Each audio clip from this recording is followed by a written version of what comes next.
welcome back. You may be here for the first time, and if so, jump off this and go back and watch the rest of my playlist before arriving here. There's loads now.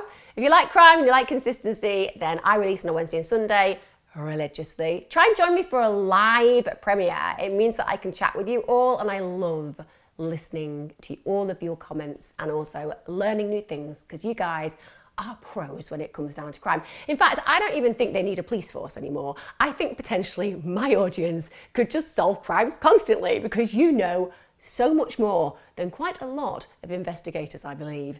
I'm going to be covering a case today that I hope that you haven't heard of. But before I do, I want to say thank you very much to all of my Patreon followers. You make this possible. But also, as I've said 10 times before, it blows my mind that you do support me. But times are hard at the moment and finances are not great for everyone after the pandemic. So if you cannot afford to carry on supporting my Patreon, just stop. You'll still get the videos, I promise you. I won't be like, that's it then.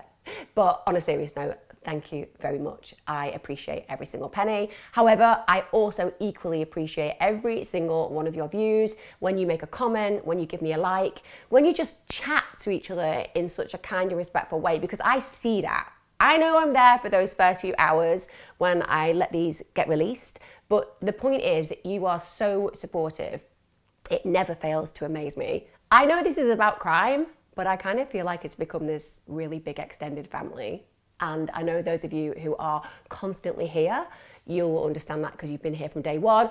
Also to say, new people who are joining, please don't feel that you can't get engaged in the chat just because you haven't commented before. I've seen that a few times. We are so welcoming. We get very excited when somebody new comes up to chat.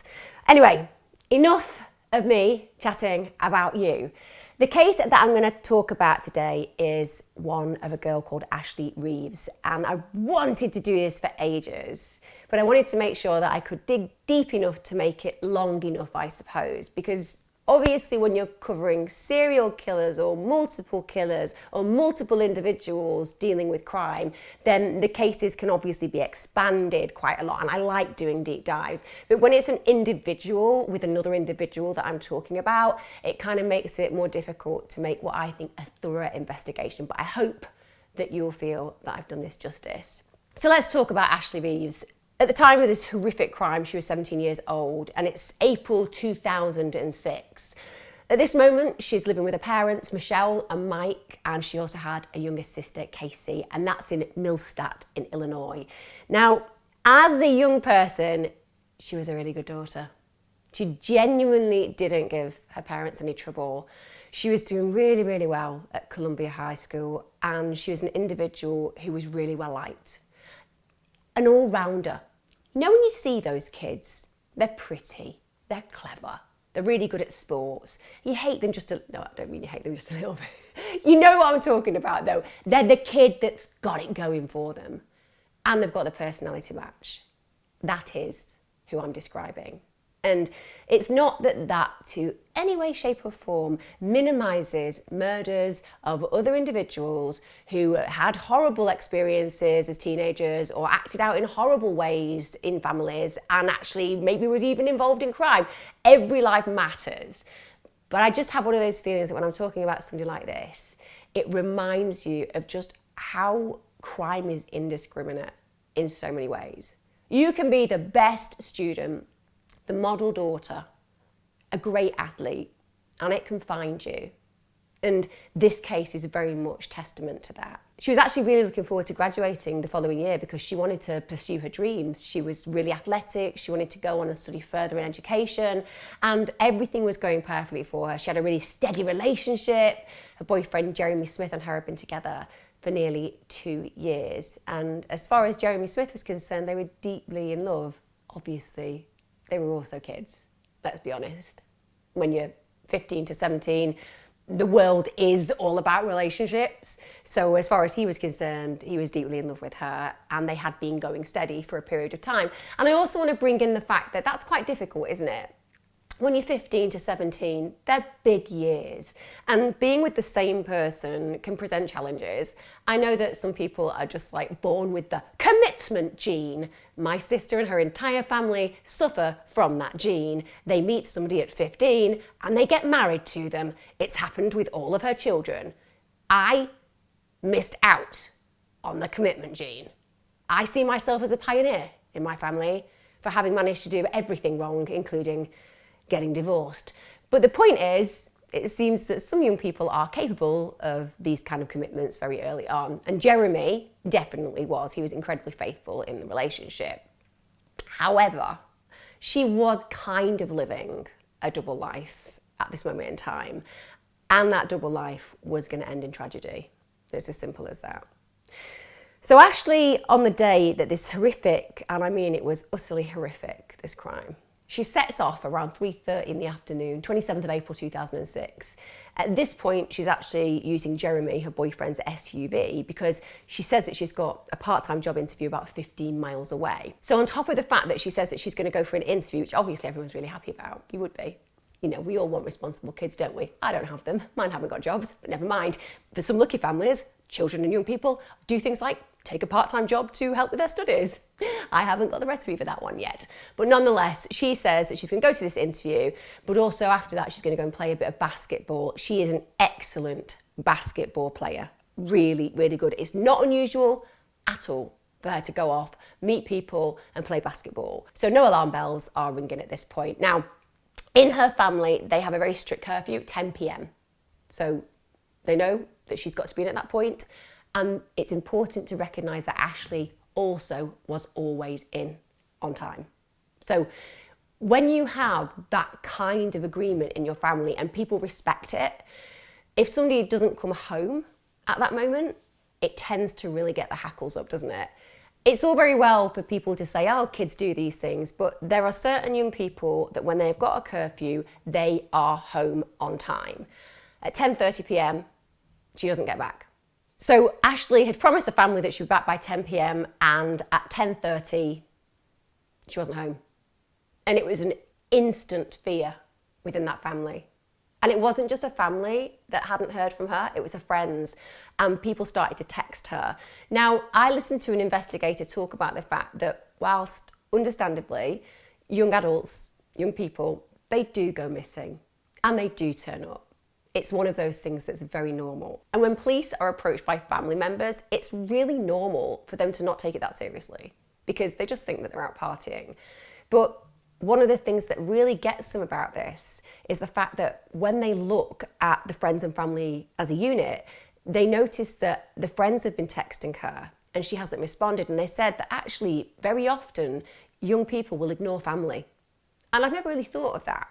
But I suppose if you're out partying and you know you're going to be in trouble, you're hardly going to be like, yeah, mum, I'm here. You're going to be thinking, what excuse can I make up for the fact that I've not been seen for the last 24 hours? You're not going to be engaging very often because you know you're going to be in trouble. But friends tend to get responses and the police are worried about this. They have noted that this is out of character. However, 8 hours later, the police become deeply concerned. They've put out a notice to all the departments in the local area to say that there is a potential missing young woman. Like I said, they're not on high alert, but they're just keeping their eyes open. And they find the car. So they find her boyfriend's car. And literally 15 minutes from her home, it's a place called Laderman Park, Belleville. So now, firstly, she's 15 minutes away from where she lives. Where is she gone? And secondly, why has the car been abandoned? Now, her friends say this is where she'd probably have gone to play basketball. So what's happened to her? And what feels even more sinister is when they look in the vehicle that Ashely's clothes for the interview and her basketball kit are all in it. So has she even made it to the interview? And she certainly hasn't been in her kit. It looks like she's just vanished into thin air. They search the area and they agree now something potentially very serious has happened to her. It doesn't look good, does it? The initial investigation begins as they always do. You start speaking to the family and friends. That is the major emphasis of most investigations. And I'll be honest with you, that's because we all know that it's very rare that a random stranger takes somebody.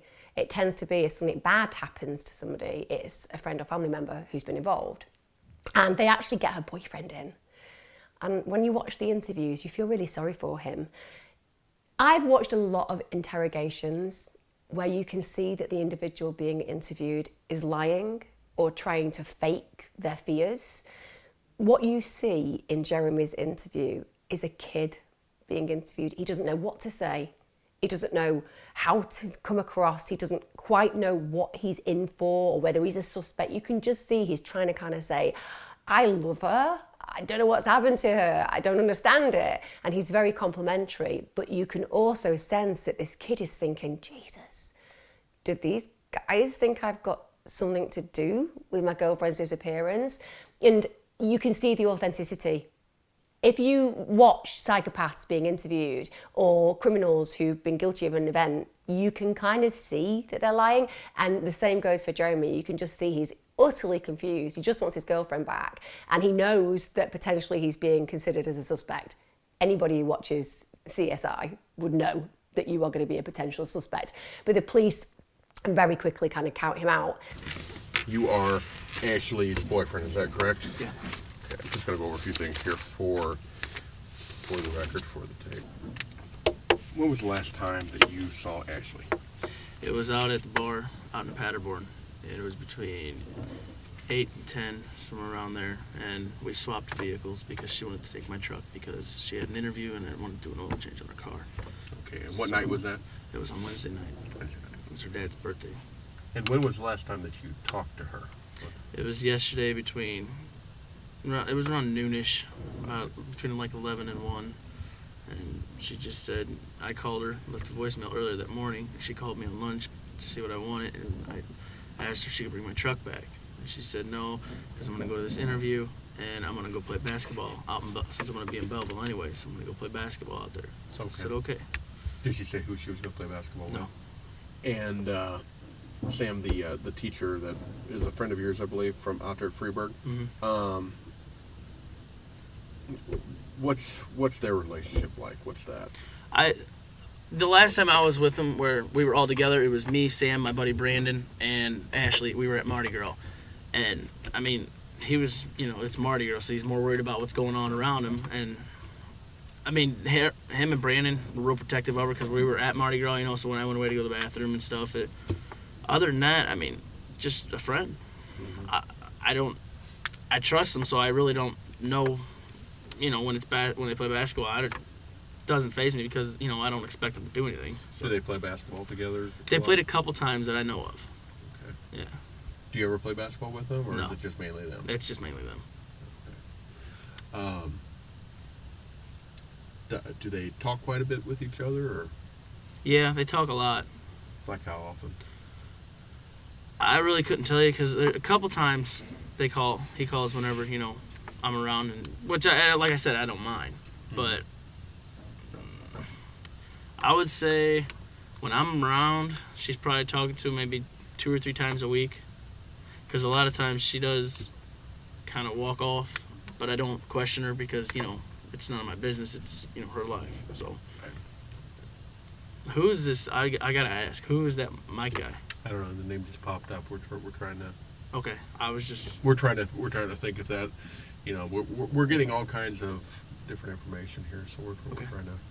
Do you suspect anything between Sam and Ashely? No, I couldn't see it. I mean, I trust them both too much. I mean, I trust her so much more than him, because it's my girlfriend.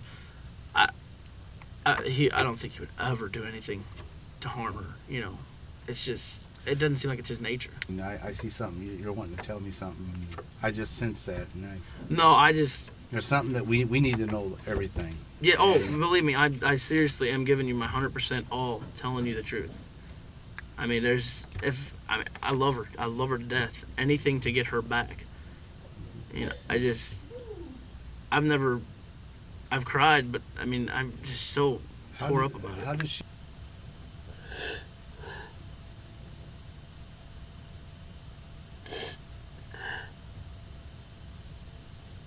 So what Jeremy says is the last time he saw Ashely was that afternoon that he lent her the car for the interview. He also said they had a really great relationship. As far as he was concerned, they were incredibly committed to each other, and they saw each other pretty much every single day. They always had contact with each other every single day, but they physically used to see each other pretty much consistently daily. So it was very unusual for her not to be in contact with him. And the police said it was very clear early on in the interview that they were dealing with an innocent young man who cared deeply for his girlfriend and was very, very concerned, but more than anything, that he had absolutely no idea where she'd gone. He didn't understand how she could just disappear. He also said at that point, look, one of the things that she said to me was that she was going to go and play basketball after she'd had the interview. Now, the police thought about that and felt it was strange because where Ashely was meant to be travelling for the interview, it was a really remote area.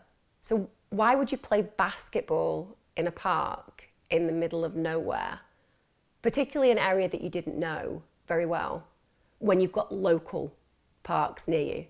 So the police are worried about that. They feel like it's not a consistency. They feel like that is not a trait of behaviour that you would usually see. And it doesn't coincide with Ashely's normal behaviours. And they start immediately considering, is somebody else involved? They also go out and speak to her friends, and it becomes clear really quickly, that as much as Jeremy believes that she's been faithful to him, it seems that she's also been having a relationship with an older man. In fact, that man was 9 years older than her. Now, I appreciate lots of people at 17 have relationships with 26-year-olds. I know it doesn't make him a paedophile, but there is usually a power imbalance, isn't there? I think it's really classic for a younger girl to become infatuated with an older guy, particularly that age group, because when somebody looks 26, they're still young enough to kind of connect and have similarities, but they kind of feel sophisticated because they're older. And so she's become, at some point, relatively infatuated with this guy, 9 years a senior. Now, it turns out he is Samson Shelton. He's 26, as I've said. He used to teach at Ashely's school, and he'd even taught Ashely. Boundaries, but it's not an untold story, this is it. We hear it a great deal. He wasn't working at Ashely's school at the point that they started to see each other, according to what was said by her friends. And he'd actually moved on. He was currently teaching driver's ed and physical education at another school. He was working at a place called Freeburg High. But nonetheless, I always get really annoyed when I think about a young teacher who is meant to be caring and mentoring young people who ever breaches a boundary. It doesn't even matter if, for example, in the UK, you were at university at 18, if you then start hanging out with one of your professors who might be in their 30s, yes, it's legitimate and legal, but is it acceptable? Is it right? No, it's not. Because there is a power dynamic and it's a breaching of boundaries. It's not ethical. That's why codes of ethics are built into teaching agreements. And that's why, in many cases, you can lose your job if you do breach that boundary. Now, Shelton was very popular with a lot of the female students. I don't know about you, was it just me? I went to an all-girls school. Basically, if they were male and breathing, it was rich pickings. Genuinely. If they were under the age of 50, you were like, I'll develop a crush just because there's literally no other boys in the building. It's not unusual. You might look at a picture of Shelton and be like, really, Emma? Lots of females found him interesting? But like I said, crushes on teachers are a very regular thing. Also, in his spare time, when he wasn't breaching boundaries with students, he was an aspiring wrestler. I know, just what you'd expect. So he spent a lot of time throwing people around in the ring or being thrown around in the ring. But remember, in the States, wrestling is iconic. It still remains a huge part of the American culture, and it's really dramatic, it's really fun, and people take it really seriously. And it doesn't matter that we know it's choreographed. The point is, it is big business. So again, if you're falling for somebody who's older than you and they're a teacher, and also, you know, you can see them on stage wrestling, you can see the allure. You can see that this man definitely carried with him a certain amount of power. And he actually wrestled under the title, The Teacher. I know, it must have taken him ages to come up with that name. Shall I call myself? I'm a wrestler, I'm a teacher, I'm a teacher, I'm a wrestler. I could go for something like The Gravedigger or The Executioner. I think I'll just call myself The Teacher, because because then I'll be like specific and literal. Maybe I'll even get students who want extra support, knowing once they've seen me in the ring that I'm also the teacher. I know what he was going for, but I don't think it was very clever. But then, as you'll find, Shelton isn't very clever. He also lives with his mother and grandmother. And that isn't a bad thing. He's 26. I'm not judging him. It does seem he has an incredibly close relationship with his mother and grandmother as well. And grandma is a matriarch. Just remember that for when we talk later on. She is very well respected by Shelton and the wider community. And what she says goes. So they live in this experience with a multi-generational family. And Shelton is very well protected and very well loved by these matriarchs too. Now, people who knew Shelton said that whilst some people found him charming, others just thought he was really self-centered, highly self-absorbed, very much about himself. Let's just say his confidence was not something that he struggled with. When he looked in the mirror, he liked what he saw.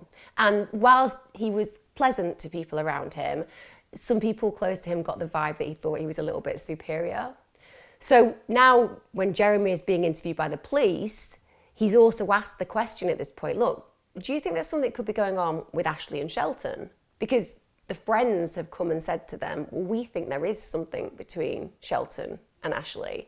And Jeremy is like, absolutely, under no circumstances, absolutely not. Because the truth is that I know my girlfriend is completely faithful. And also, I know Shelton. He would never hurt her. He's not that kind of person. Simultaneously, of course, we have Ashely's parents. They are desperately searching for their daughter. They are going through every avenue they can, and wow, they are diligent. Because I think when you're dealing with a missing loved one, it's hard to create order. I was literally talking to somebody about a cold case that I'm looking at for the family the other day. And even now, when I was speaking to that particular individual, when you start asking those very difficult questions, when they have to reflect on a very dramatic time, they even find it quite difficult to piece things together because it's so upsetting. So Ashely's parents, in spite of the fact that they're dealing with a missing daughter, in spite of the fact that this car has turned up, and they know absolutely at this point there is something bad that has happened. You would know. She's disappeared. The car has turned up 15 minutes away from home. They have no idea where she is and she's not answering her mobile phone. So they say, right, okay, the phone is in her mother's name. That means that they can get in contact with the provider. And because it's in her mother's name, they are willing to release the phone records. And they do that within 24 hours. I mean, that is insane, isn't it? How quick to think of that, and how amazing that they managed to get those records, because sometimes it can be very, very difficult. I'm sure you've all dealt with phone providers. Getting through to someone is sometimes a record if you can do it within like 3 days, but they managed to do it. And so getting these records, they start ringing every single number on the phone bill. And one keeps cropping up. And guess who it belongs to? Shelton. And when she talks to him, he says, well, I haven't seen her. She also noted that when she was speaking to him, he sounded really unfazed, he was incredibly pleasant, and didn't make her fear that he'd had anything significant to do with her daughter's disappearance. She also said, can you just tell me how you know my daughter? And at that point, he hung up. She didn't believe in that time that it was because he didn't want to answer the question. She just thought that she started to ask the question after he'd answered, and he'd put the phone down thinking that that conversation wasn't going to carry on. So again, she's, as far as she's concerned, happy with the fact that he says he doesn't know anything about it, and she moves on to the next number. The police, however, are really thinking about this guy, because what they do know is that he is definitely likely to have been one of the last people to see her before she went missing. So I wouldn't say that in this moment he's their major suspect, but there's something going on in the investigator's mind that gives them enough license to want to bring him in. So the police are starting to put this case together now. One, we know that Jeremy's suggested that Shelton meets up with Ashely. Two, lots of her friends have said they were in some kind of relationship. Three, the car was found not far from where Shelton lives. So Ashely's car's found near where his house is. That makes him a prime suspect. So even though they don't know that he's definitely committed any crime, they certainly want him in for an interrogation. And watching him in the interrogation, if I were you, I would look this up and I would watch the entire thing. It's really interesting because you can see, firstly, how he shifts and changes through the interrogation, but also, wow, there is some good old-fashioned detective work there. I really enjoyed watching the interrogation. It sounds macabre when I'm talking about such a serious crime that I'm going to go into shortly, but there is nothing like watching somebody who thinks that they could get away with something start to realise that they are bang to rights. So police basically bring Shelton in for questioning on the 28th of April. So that's the day after Ashely's disappearance. That begins a 12-hour interrogation. It's a long time. Now, when they pick him up, he's been teaching that morning. People around him have said his behaviour was completely normal. No suspicions about anything untoward. As far as they were concerned, he was just exactly the same Shelton that they saw every single time he was teaching. When he walks into the police station and actually sits down in the interrogation room, really pleasant, highly, highly cooperative. So there is nothing at this point that would make the police think, yeah, we've got a potential killer on our hands. When the police start to interview Shelton, he kind of starts to explain the fact that, yeah, he and Ashely do have a relationship of sorts, but not an untoward one. They're friends. They hang out sometimes. Most of all, they play basketball together. And as far as he's concerned, she's a great kid, but there are no breaches of boundaries. In fact, he categorically denies that there's anything inappropriate going on between them at all. Well, I'd give her like a hug goodbye. How would you do that? That's not sexual, is it? To give someone a hug goodbye? These kind of decisions that people make in interrogations always surprise me, because one of the first things that the police are going to do are going to get phone records of everybody involved. So if there's any connections between people that are denied, they're going to show up, aren't they? But I think in the first instance, when you're brought into a police interrogation room, you're thinking on your feet and often say things that are going to be proven to be inaccurate. But in the heat of the moment, you just kind of say it to seem as innocent as possible. However, he also adds to this conversation that he feels that recently Ashely has become quite obsessed with him. Remember, Shelton is very self-confident. I would imagine that he imagines most people would become obsessed with him. She kind of started becoming obsessed with me because, like I said, she was calling me literally nonstop at times. So he's now told the interrogators, yeah, this is a kid I hang out with. She's kind of got the hots for me, but it's completely not reciprocated. And he also says that she continually texts him. So I guess he's starting to build this picture that this is obsessed, stalky teen that he's trying to keep at arm's length, but that she won't leave him alone. Of course, we also know that whilst he's being interrogated, the police are building a case around what's actually happened. So they are speaking to all of Ashely's friends, and every single one of them who knows her closely are saying there is no way that relationship was just platonic. They were far more involved than Shelton was letting on.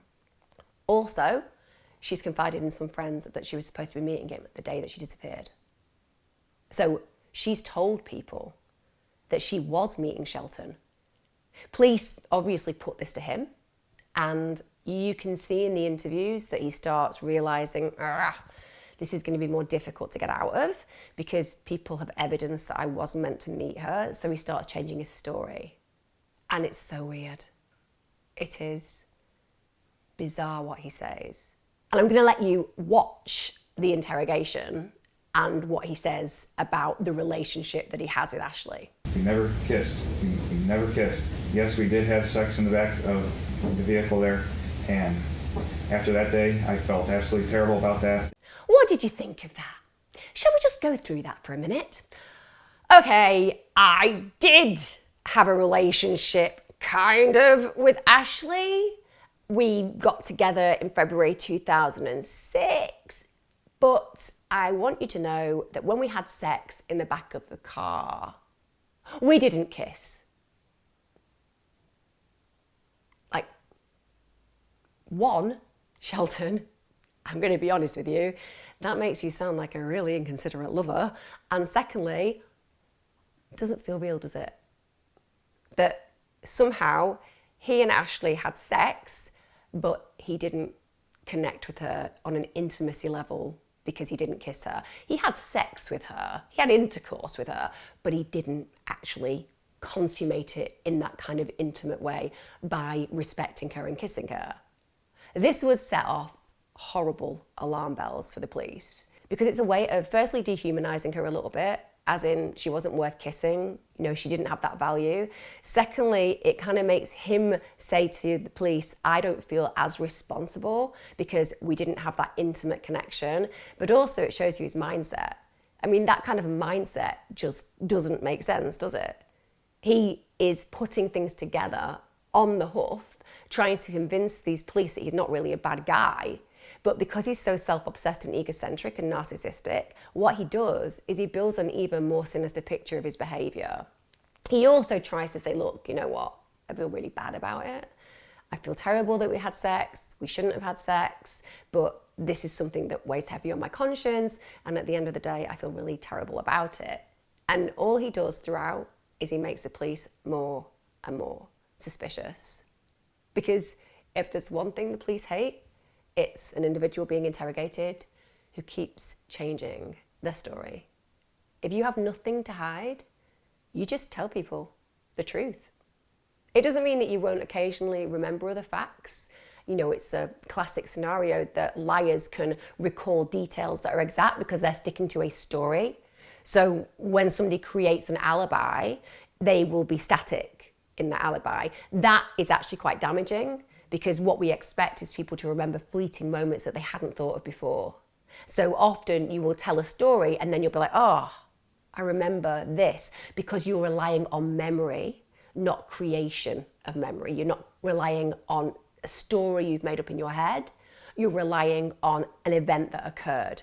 And events that occur can sometimes mean that you recall certain things that you didn't recall initially. It's why witness statements are taken early on, and then why people are often interviewed again, because you've had time to reflect and gestate and remind yourself of certain events. So whilst your story may change a little, it will usually change a little in the direction of helping investigators, not hindering them. So they're really, really concerned now. They really do believe that Shelton's got something to do with Ashely's disappearance. And it doesn't take that long after him starting to change his story where he says, okay, I'm going to admit it. I was with Ashely. She was in my car the day that she disappeared. So not only does he say that he and Ashely had met the day that she disappeared, he also says, okay, I didn't want to tell you about this because I don't want to implicate myself. I'm innocent, but we actually argued. I wanted to end the relationship. She was becoming obsessed with me. I needed to tell her that it was over. And she went crazy. She was kicking, she was screaming, she was attacking him. And he was so angry with her because she just wouldn't let it go that he actually got her out of the car physically and he left her by the side of Radio Range Road. So he says, there has been this altercation. I have seen her, but the last time I saw her was at the side of the road when I drove off. And the police are like, okay, let me get this straight. So you're basically with this young girl that you've been having a relationship with, albeit you don't kiss her, you do have sex with her, and she's got upset because you're going to end the relationship, and your response to that is to physically remove her from your vehicle and to leave her by the side of the road by herself? It gets curiouser and curiouser. He then said, look, I should have gone back, but the thing is, I have a really weak stomach, and I imagine that she might have got struck by a vehicle and she might have been lying in a ditch dead. He even said that the reason that he found that difficult was because he once watched Texas Chainsaw Massacre and couldn't cope with it. So he was like, you know, I'm really bad with horror movies. The idea of actually going and seeing a real dead body would be terrifying. Like, what a stretch. You've dropped your girlfriend or ex-girlfriend off by the side of the road because you've had an argument and you think that she might be dead in a ditch? I mean, where does that thought even come from? Just think about it. Where does that even come from? And also, why is he concerned about how the Texas Chainsaw Massacre affected him when the girl that, albeit he reckons he's broken up with, has disappeared, potentially is harmed? Why would he be more concerned about his feelings? And why would this even happen? When you drop somebody by the side of the road, the last thing on your mind is she might get mowed down by a HGV truck. It's just not where the mind goes. And the truth is, let's just say worst case scenario, she does get hit by a vehicle. It's not like the vehicle's going to be like, oh, I'm going to leave, I'm just going to go. You know, they would call an ambulance. That's the way that people behave. That also suggests something, doesn't it, about his mindset? Because if he's the kind of guy that genuinely thinks that he would leave somebody by the side of the road if he'd knocked them down, that's his mindset. Because that's what he's saying, isn't it? That if she had been struck by a vehicle, she'd still be there. I.e., if he was to hit and run, then the likelihood is that he would literally hit and run. The police all the way through this interrogation are like, there is no way this guy is telling the truth. Now, we have to be aware, in investigations, the first 24 hours after someone's disappearance are absolutely crucial. When it comes down to kidnappings of children, the first 60 minutes, in fact, is crucial. So you are looking at a more negative outcome the more time goes by. So the police are aware that whatever has happened to Ashely, they need to get the truth out of him as soon as possible. But if I would have drove by there, and if I would have seen her, like, I don't know, if she got hit by a car or something and she was laying over there in a ditch, if I would have seen that, I could not stand that. I mean, I have an absolute fear. I have a very weak stomach when it comes to like gore movies. I can't even watch those. I still have in my head from the that new Texas Chainsaw Massacre that came out. Have you seen that movie? If I would see her laying on the side of the road right there, it just, I don't know. I would have felt absolutely horrible. During the interrogation, Shelton actually says, "Can I go to the toilet?" Obviously, they let him. Now, as Shelton's coming back from the toilet, sliding doors moment. Basically, one of the detectives who is working at that very station knows him. So he recognises Shelton. Obviously, he's going to be like, what are you doing here? And the history that this detective has with him is that Shelton had been on an explorer program. So he was in the Boy Scouts. So they knew each other from there. So this detective instantly has rapport. He has history with him. That particular program, ironically as well, was to teach young scouts about law enforcement. How ironic. How ironic that Shelton was on a course about law enforcement and yet is now being investigated for said breach of law.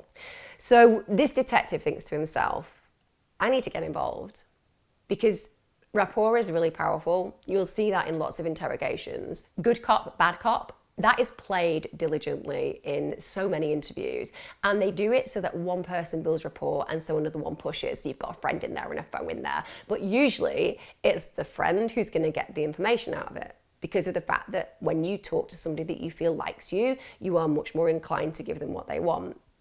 And also, this detective knows about the matriarchs in Shelton's family. He knows what grandma says goes. So he asks to get involved in the interview, and he starts to use this. And there's a moment that I'm going to play now, and you'll just see how beautifully this particular investigator plays this card. I left from here, and I went and talked to Grandma right now, and I laid down this whole story that you're saying. What's Grandma going to say? I just want to go home. I just want to explain to Mom and Grandma exactly what happened. Grandma's not here. I know. Your mom's not here. I know. But you know what? In a way they are. Because everything they taught you, all the talks Grandma had with you, are within you. All of them are. And unfortunately right now, Sam, you ain't telling us the truth. And you need to. You have to. For Mom. For Grandma. I mean, that is magnificent, isn't it? Because it's really hard with egotistical narcissists in particular to get them to really care about anything. Conscience does not prick on many levels when you have particular personality traits. But for whatever reason, the moment that this detective says, "What would your grandma think?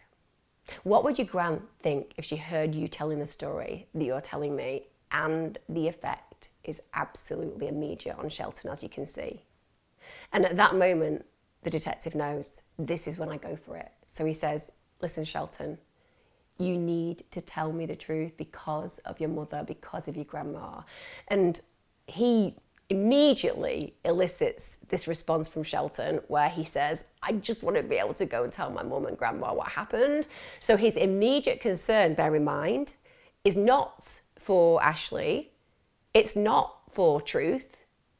It's because he's a bit scared of how his mum and grandma are going to react. He wants to get to them first. He wants to explain himself. That's the important step for him to take. Again, bizarre. You've just said to a police officer, to a detective, that you have information alluding to the disappearance of a young girl. And yet your primary concern is none of that. It's, I need to go and see my mum and gran and say sorry, essentially. He then confesses to the police exactly what happened, and it's awful. So I'm going to prepare you, it's awful. So he basically meets with Ashely, and yes, indeed, they do argue. He says, look, she refused to get out of the car, so he used one of his wrestling chokeholds so he could drag her out. Whilst he's holding her in this way, understandable, this is a grown-ass man, and he's holding this young, slight girl by the neck, dragging her out of his car. She's obviously resisting at this point. She's obviously trying to fight back, and at this point, he hears a really loud pop, and she just goes limp. At that point, as far as he's concerned, he realises he's broken her neck. Now, let's go with Shelton on this. He realises that in a struggle, he's broken her neck. What would be the normal next stage? You would phone emergency services, right? This is a terrible accident after an awful argument, right? That's what you'd do. No. So rather than contacting the emergency services or the police, he thinks, God, I potentially have killed this girl by breaking her neck. What I need to do now is make it look like she's been strangled by someone in the woods. Again, egotistical, narcissistic, self-serving.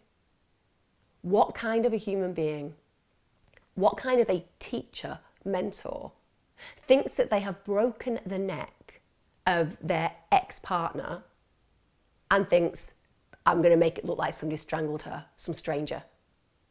No concern for Ashely at all. He then drags her body, and there is quite a distance between where the car was and where her body's discovered. Drags her into the trees, but then he doesn't feel that she's completely dead. He feels like she's moving a little. So he decides that he's going to have to make sure he's done a good job. He strangles her using his hands. She's still breathing. It's a really intimate crime, that, isn't it? When you're holding someone's neck and you're cutting off the airway and you know that you hold their life literally in your hands. And this is a guy who apparently struggles with horror films. Because he's struggling to stop her breathing, he then gets his belt. He puts it around her neck and he starts strangling her with that. He also bizarrely tells the police that, I really couldn't look at it whilst I was doing it. Couldn't look at her whilst I was killing her. Turn my stomach. All about him. At some point, he hears that death gurgle. And he said that when he looked at her, she'd gone the sickest colour that he'd ever seen. Also, he describes the fact that her tongue's protruding from between her teeth, and he describes foam coming out of her mouth. Anyone who has witnessed a dead body often you will see the contents coming up through the mouth and foam around the mouth. It's a really disturbing sight if you've actually been there, as I have in certain situations. And so he recognises that as far as he's concerned, she's now dead. But then he sees that she's still breathing again. So at this point, he gets the belt again and he starts using his foot for leverage, and he does it so strongly that the belt actually breaks. So then, this is a protracted attack. He then, once again, strangles her with his hands. And then when she's stopped breathing and there's no more foam coming from her mouth, he leaves. She'd had her neck broken. She'd been dragged through the woods. She'd been brutally strangled. This horrible, protracted, prolonged death at the hands of somebody that she had been intimate with, at the hands of somebody who she believed cared for her. The police check him at this moment in time to see whether there are any defence injuries, because obviously he's saying that there has been a fight between them, and you'll see the pictures. Absolutely not a mark on him. So as much as he's saying that there'd been an argument, as much as he's saying that she'd been kicking and screaming and refusing to leave the car, he hasn't got any injuries. And that makes you think immediately, doesn't it? That did she even know the attack was coming? She was 5'7", really slim. She absolutely did not stand a chance against this guy. He's a well-built PE teacher. He was about 6 foot tall. He weighed about 200 pounds. So he's a big guy. Remember, he's a wrestler. So she's a skinny, young woman.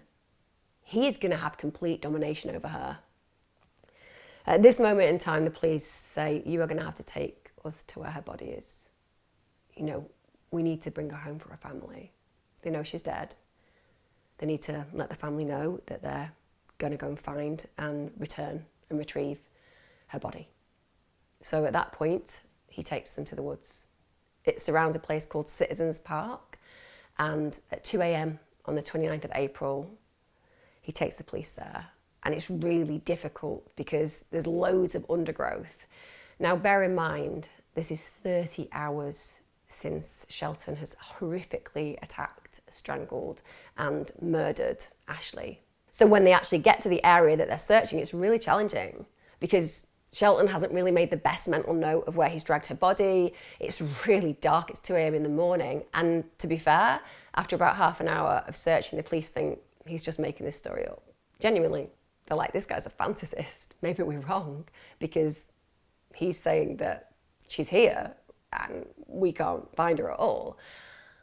And then the flashlight falls onto a really grisly discovery. It's in a clearing in the undergrowth, and there's Ashely's body. She's laying on her back in the dirt. Thousands of insects over her. Clearly dead. I'm going to play the body cam footage from the police capturing the moment that they actually find her. Awful, isn't it? And like I say, thousands of insects all over her. She had bites everywhere.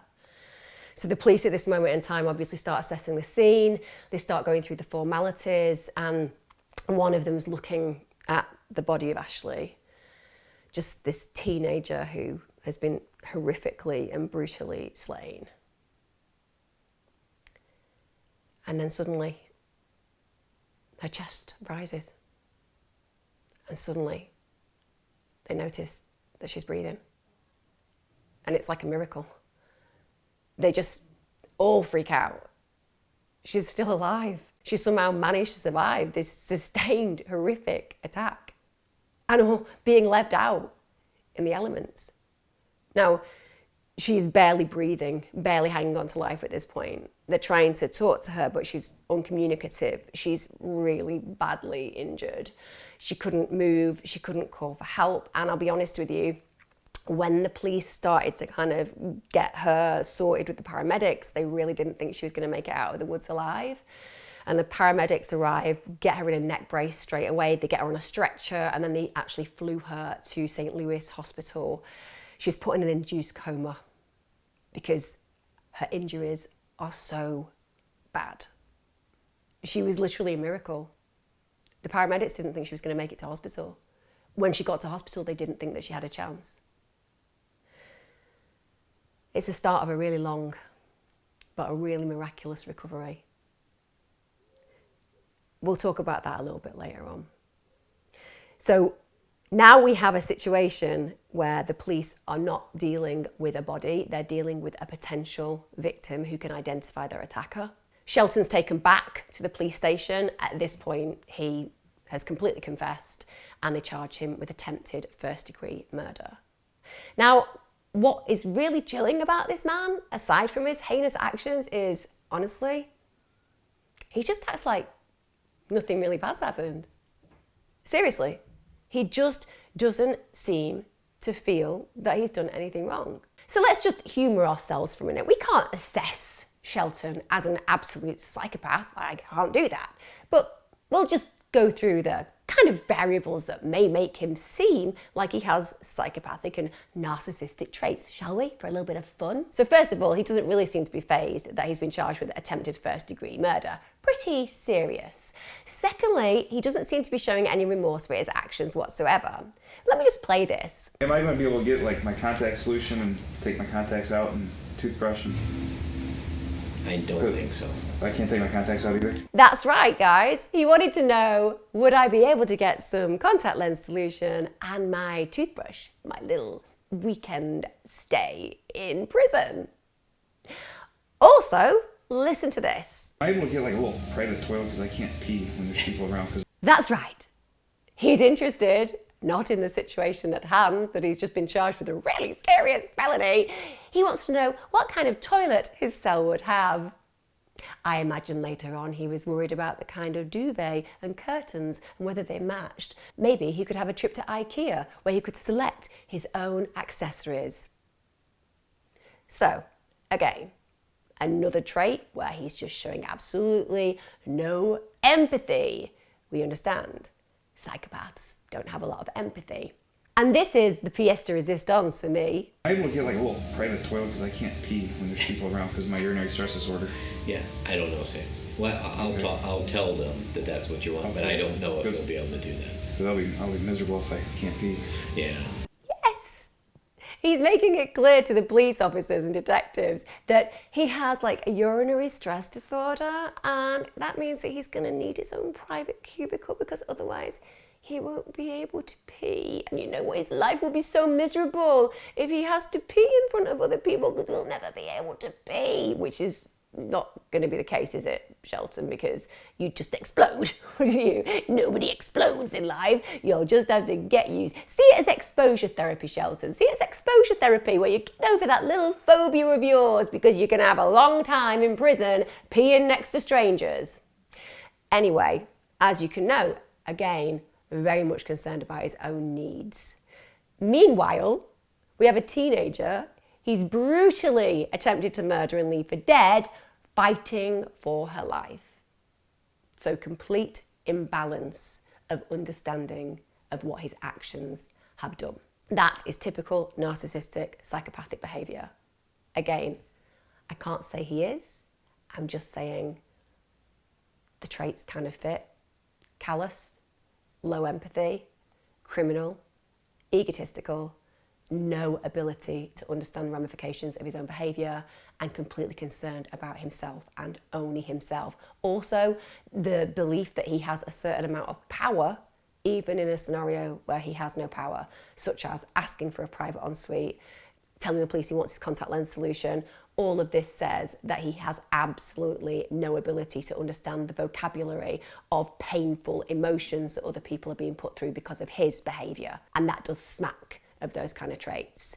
Also, I think we can further evidence these kind of personality traits because after he had, as far as he was concerned, murdered Ashely, he went out dancing. Line dancing. That's right. Commits a horrific, horrific murder and then does a bit of line dancing, as you do. So really low to no conscience about this behaviour. He also went to work the next morning. It was business as usual as far as the staff and students said. Nothing seemed out of character. That is chilling. The fact that Shelton seems his normal self tells you 1,000 stories, complete lack of remorse.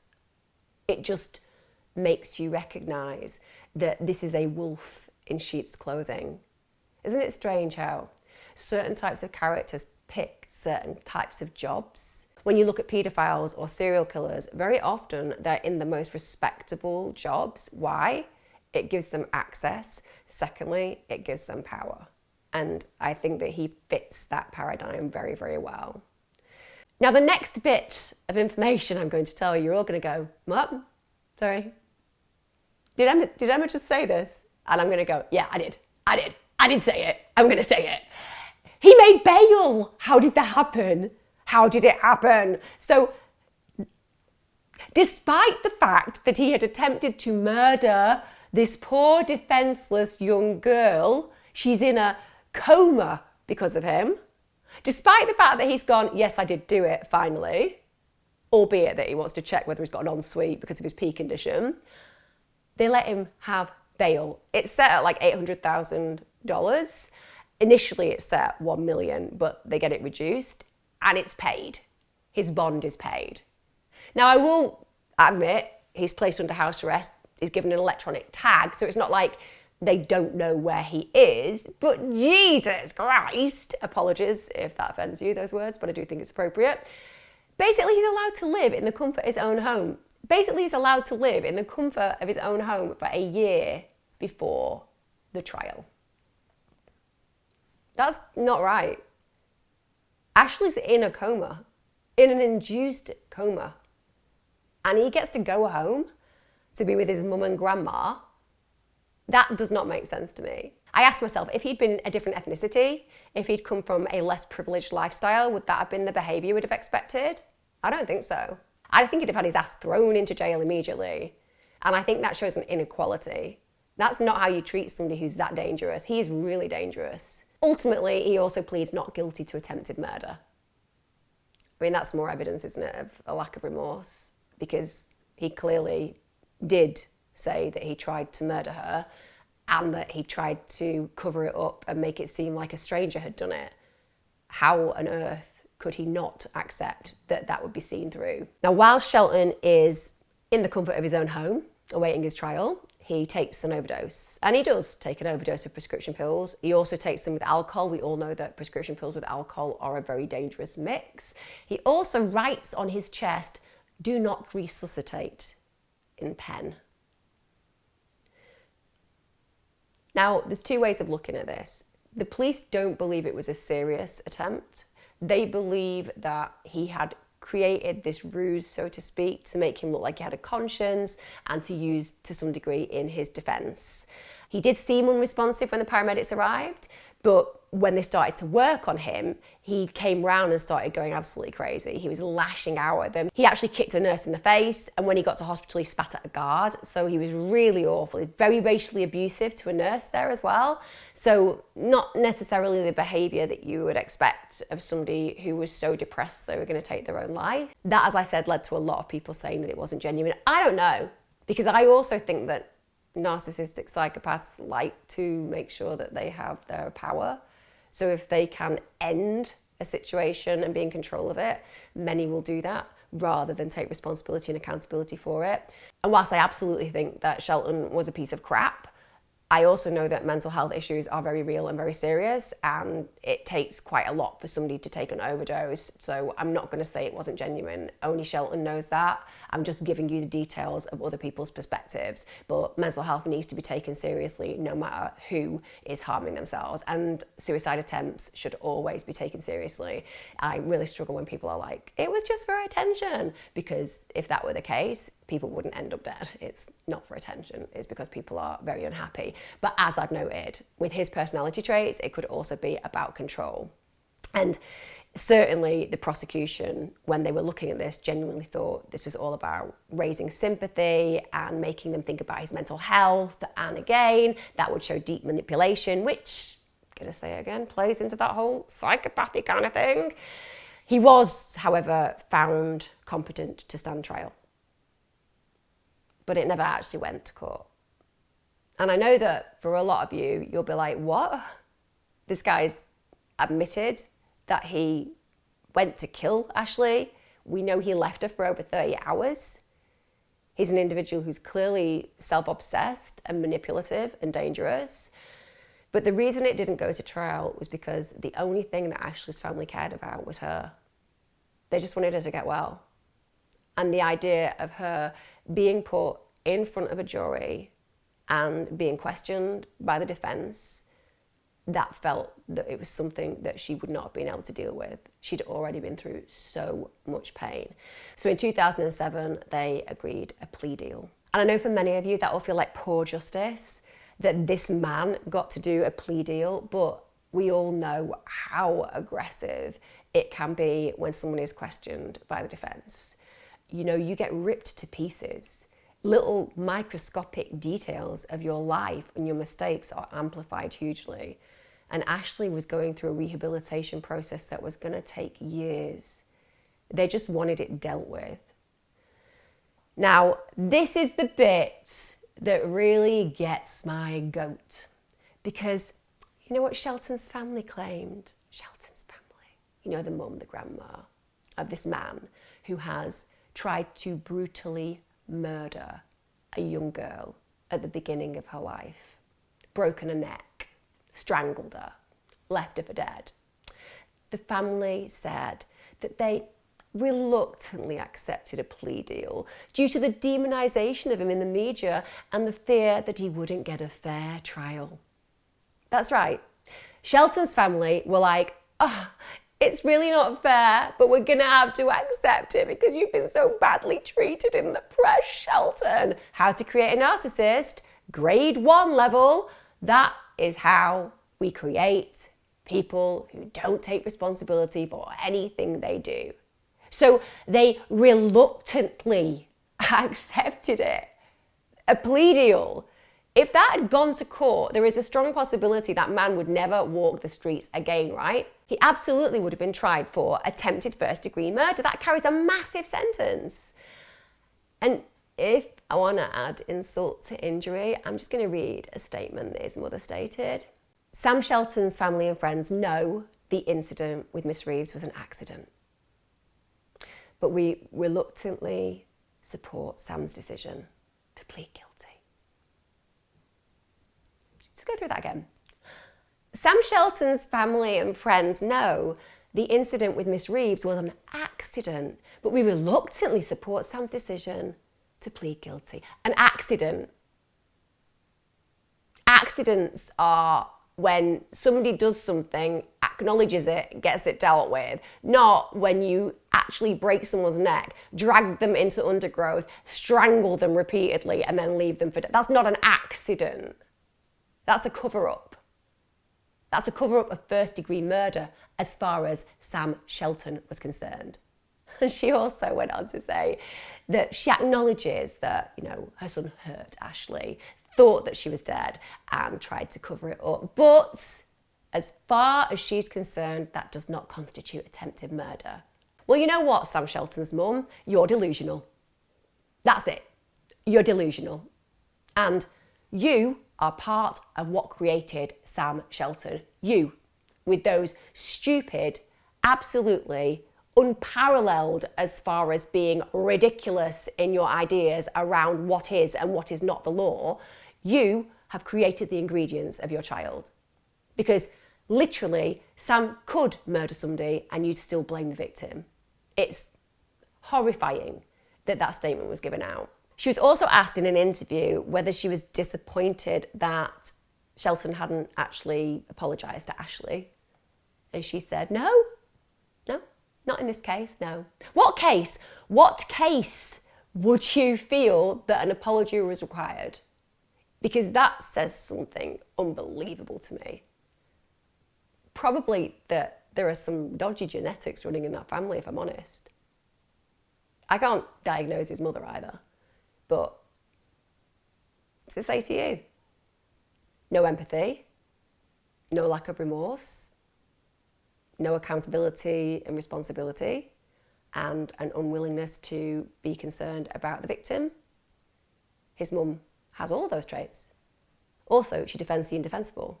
She sees the world through her own construct and not through the reality of what is expected of people in the world.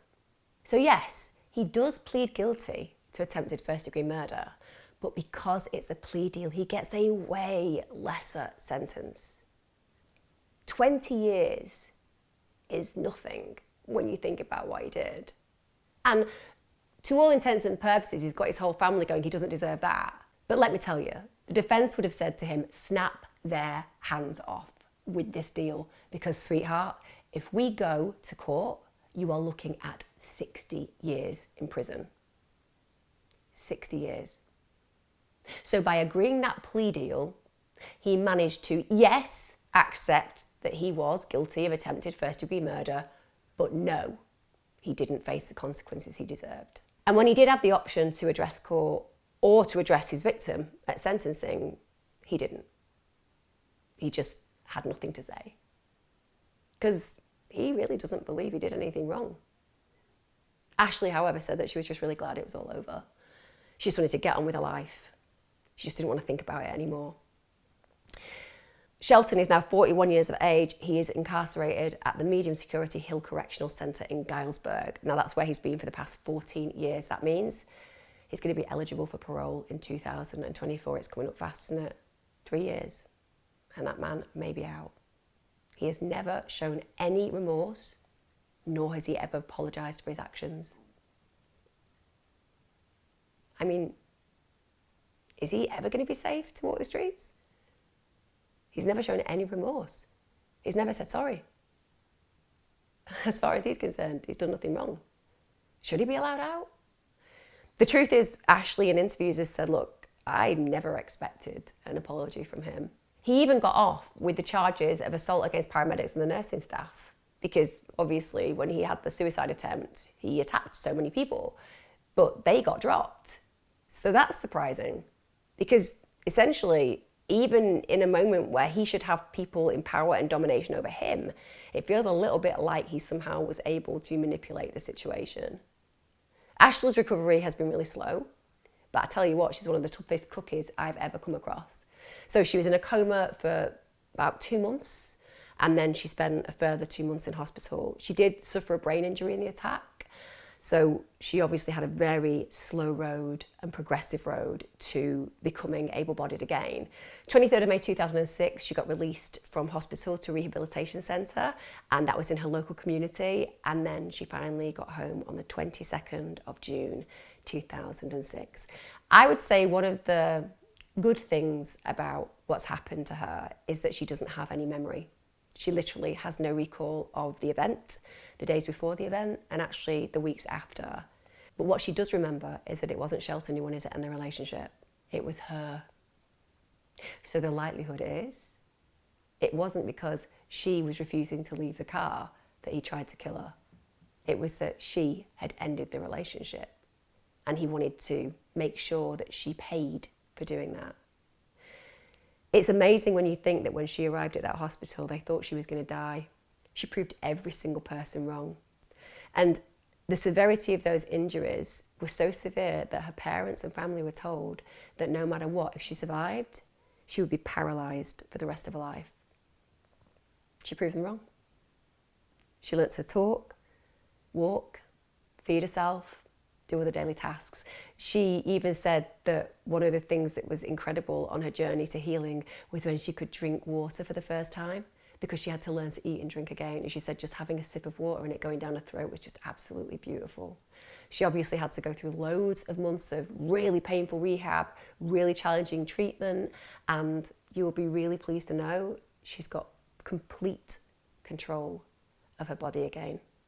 She actually graduated from school in 2007. Now she's 32, she's got 2 children, she's got a full-time job, she even volunteers at a centre for violence prevention. And she prefers not to kind of go into the details about what happened anymore.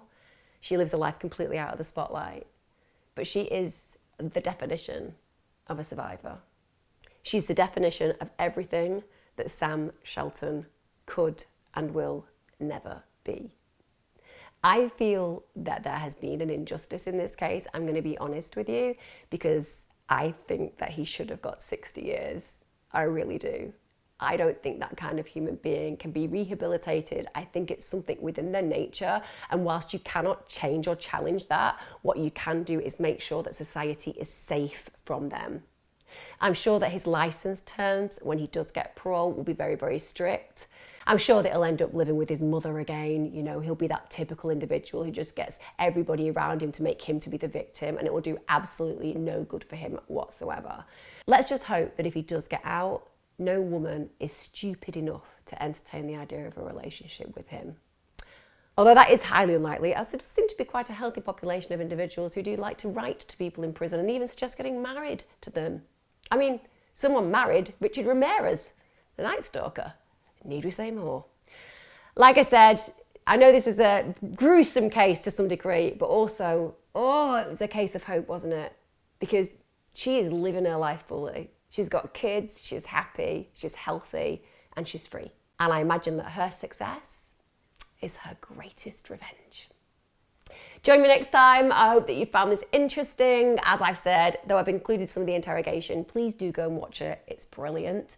And also, if you've enjoyed this, please do join me, subscribe, get your notifications on so every Wednesday and Sunday you get a little bit of a nudge. Get involved with the chat. I read all the comments. And also remember, I will be back again in a few days with another true crime story. And again, thank you so much to all of you who support me on Patreon. Take care.